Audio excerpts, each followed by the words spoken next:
Antenna replacement for iPad.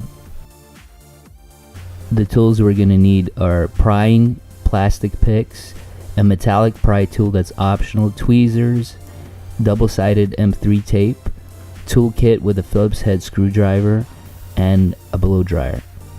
If you haven't done so, go ahead and power down your iPad. 2 connections for the digitizer here and an LCD connection. It opens up in the following orientation. The screen is glued in, so with a blow dryer we'll need to warm up the contours of the iPad to break the seal. Go ahead and do that for about 2 minutes. Now start prying in one of the corners, preferably top left, with the plastic prying tool and get that seam going. Once you're in, you can go ahead and keep reapplying the heat and prying again all around the entire contour until the seal is completely broken. Don't rush, this takes a lot of time. Reheating again and again. If you go too fast, you might crack the screen. Once you got it going, go ahead and start prying it apart like so, very slowly. It should come right out. Breaking the seal is very difficult to do without cracking the screen. If you're replacing other parts while you're in there, go ahead and order a replacement screen just to have it on hand in case you crack it. Here's a closer look at the home button cable we mentioned earlier. The following 4 Phillips head screws at each corner of the LCD need to be removed. The 4th one is tucked away underneath the home cable. I've sped up the trivial 4 screws removal for the LCD screen. Once you remove those 4 screws, you can go ahead and lift up and gently fold over the LCD on top. Let's begin by removing the plastic bracket. It's just a placeholder. It's glued into the side of the iPad. You can just lift it up with force. Go ahead, disconnect the speaker. You don't have to, but we'd like to just disconnect it. Go ahead, disconnect the antenna, and go ahead and disconnect the lightning port cable. Go ahead and trace out the lightning port cable. You'll see there's 2 screws that are securing it to the housing of the iPad. Go ahead and remove those. Peel it back a little bit, and with a set of tweezers you can go ahead and pry out that lightning cable.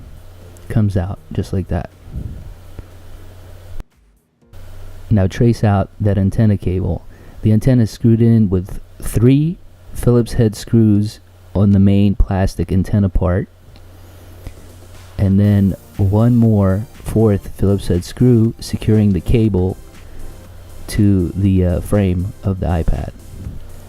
With those 4 removed, go ahead and start peeling it back. It's glued together with the speaker cable, so if you just start working it from the other side and just kind of unglue them, kind of tear them apart from each other very carefully, separating them like so, it just should come out just like that. Antenna reassembly. Go ahead and place the antenna in its orientation by laying it down, tracing out the cable, and securing the 3 Phillips head screws, the small screws in the front. Now the 4th Phillips head screw that secures the wire to the frame. Go ahead and tuck in that antenna cable. Go ahead and replug in the antenna cable and the speaker if you unplug that. Place the lightning charging port into its socket. Go ahead and secure the 2 Phillips head screws. Trace it out and plug it back into the logic board. Place back the plastic bracket retainer clip with the residual glue. Go ahead and flop it back over the battery now. Make sure not to block off any cables and that the home button cable is not pinched. Resecure the 4 Phillips head screws on each corner of the LCD. This is optional. Go ahead and wipe down the screen with a glasses wipe or an anti-static wipe or whatever that you have on hand. With the screen clean, go ahead and apply the M3 tape around the contour of the digitizer. This is double-sided tape. I've sped up to show you how this is done. Go ahead and peel that off. Now you can go ahead and fold it right over, but don't fix it completely yet. Power on the iPad. Make sure that everything's connected and functioning. Now go ahead and power it down again. Re-clean the inside of the digitizer. Now clamp it back up. This time is going to be for good.